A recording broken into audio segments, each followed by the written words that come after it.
Bom dia, pessoal! Hoje a gente vai fazer uma aulinha sobre química inorgânica.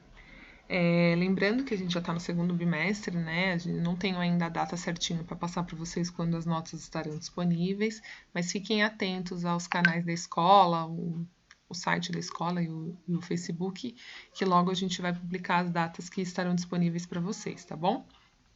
Então, química inorgânica. Aqui a gente vai finalizar essa parte de inorgânica para a gente começar a entrar na orgânica, que é a química dos organismos vivos, tá? Então, a química inorgânica, ela é a química dos organismos naturais. Então, a gente vai trabalhar com os minerais e os sais, o que a gente encontra na natureza, porém, que não faz parte de organismos vivos. Então, uma característica importante da orgânica é que tem carbono na formulação. E na inorgânica, dificilmente a gente encontra carbono na formulação, principalmente ligado a hidrogênio, tá bom? Então, a química inorgânica ela é dividida entre sais, óxidos, ácidos e bases. Então, quem são os sais? Os sais são os compostos que eles formam normalmente ligações iônicas, né? Então, eu vou ligar o metal com o não metal. E ele está presente no nosso cotidiano de várias formas diferentes. Normalmente, eles são solúveis em água, pelo menos a maior parte dos sais.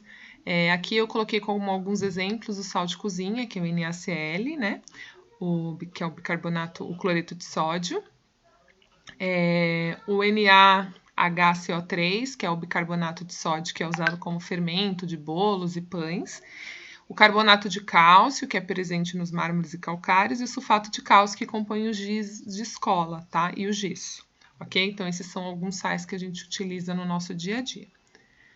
Os óxidos são compostos binários, ou seja, que são constituídos por dois elementos. Então, sempre que tiver dois elementos químicos e um desses elementos for oxigênio, a gente chama de óxido, tá? Então, professora, qual que é a diferença do sal para o óxido? Como que eu identifico?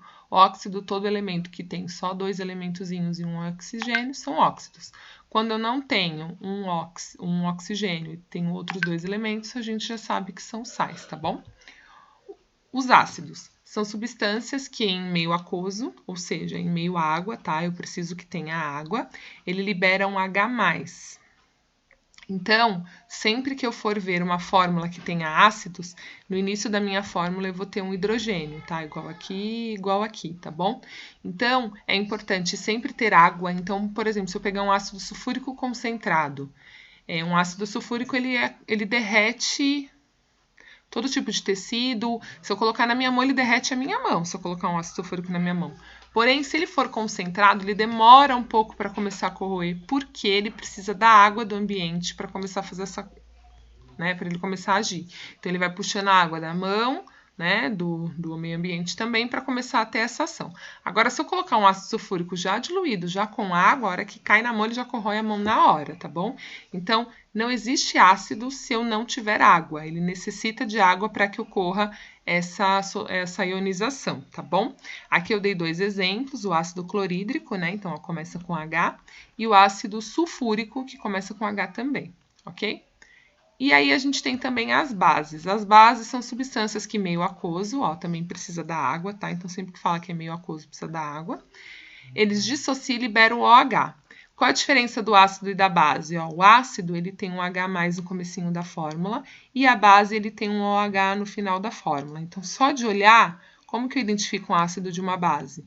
O ácido tem H no começo, a base tem OH no final, tá bom? E aí, as bases, elas têm uma função um pouquinho diferente, né? A gente vai ver daqui a pouquinho um pouquinho sobre escala de pH, mas a gente vai entender que as bases, elas não são tão perigosas, né? Não tão corrosivas quanto os ácidos, porém, elas têm a função importante delas também, tá bom? Então, vamos vir aqui na nossa escala de pH.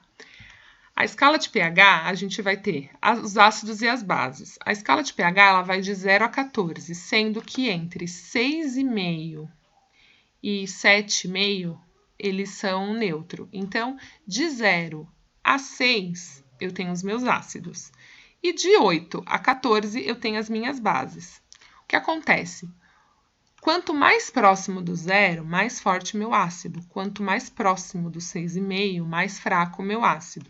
E a base? Quanto mais próxima do 8, mais fraca a minha base. Quanto mais próxima do 14, mais forte a minha base. Então, lembra que eu falei para vocês do ácido sulfúrico, que é um ácido que pode corroer uma mão? O pH do ácido sulfúrico é em torno de 0,4. O ácido que a gente tem no nosso estômago, né, que faz a nossa digestão, que é o ácido clorídrico, ele tem um pH próximo a 1,5.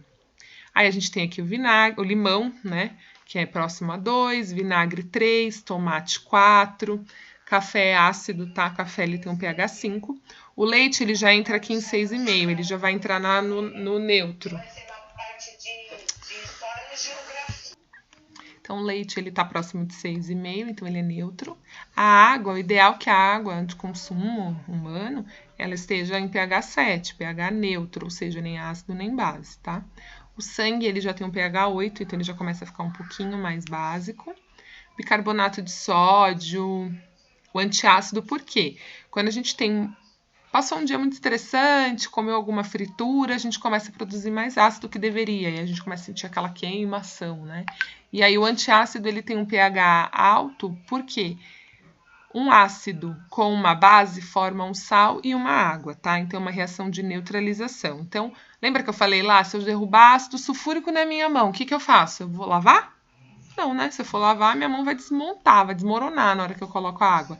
Então, o que eu tenho que fazer? Eu tenho que pegar uma base de pH bem alto.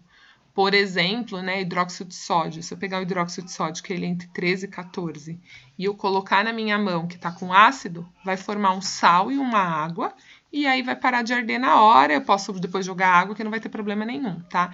Então, é mais ou menos isso que funciona também com o antiácido. Então, normalmente é hidróxido de alumínio, a pessoa toma, ele tem um pH 10, aí ele entra em ação com pH 1,5 do estômago, aí eles fazem essa reação de neutralização, formam um sal e uma água e para de ter a queimação, tá? Então, solução de hidróxido de amônio é 11, o sabão que a gente usa, o pH do nosso corpo, mão, perna, braço, normalmente é um pH mais básico, entre 11 e 12, tá? Então, sabonete líquido que a gente utiliza, ele tem um pH mais alto. Porém, o pH do nosso cabelo já é um pH mais ácido. Então, principalmente quem tem tintura ou algum tipo de química no fio, o pH ele vai cair para 3,5. Eu não sei se vocês já perceberam, mas comigo acontece muito quando eu vou lavar meu cabelo, a minha mão fica ressecada. Por quê? O pH da minha mão é em torno de 12 e o shampoo que eu utilizo para lavar meu cabelo é em torno de 3,5. Então, isso dá diferença, tá?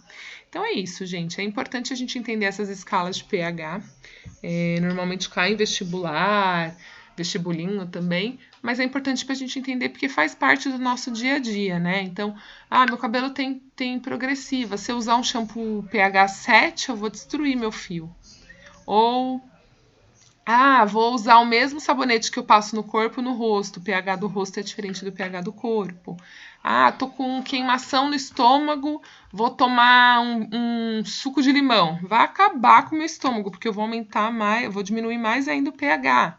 E assim por diante, tá? Aqui a bateria tá como 0, porque a água de bateria tem ácido sulfúrico, tá? Então, acho que no símbolozinho aqui está representando isso. Então, é isso, pessoal. O que eu vou pedir para vocês no exercício? Vocês vão identificar para mim o que são sais, bases, ácidos e óxidos. Como que você vai identificar isso? Através das características que eu falei para vocês, tá? Então, tem hidrogênio no começo da fórmula, é um ácido. Tem OH no final da fórmula, é uma base. São dois elementos e um deles é um oxigênio, é um óxido. Não tem nada daquilo que eu falei embaixo, então é um sal, tá bom? Então, qualquer dúvida que vocês tiverem também, vocês podem me chamar que eu ajudo vocês. Lembrando que se vocês tiverem acesso ao Classroom, é melhor que vocês enviem essas atividades pelo Classroom e deixe para mandar por e-mail somente quem não tem acesso ao Classroom, tá bom? Senão fica mandando pelos dois caminhos, eu me confundo toda, tá bom? E qualquer dúvida, a professora fica disponível no Classroom para tirar a dúvida de vocês e também através do Meeting. Participe do Meeting, que ele é importante, tá bom? É isso, pessoal. Obrigada, bom dia.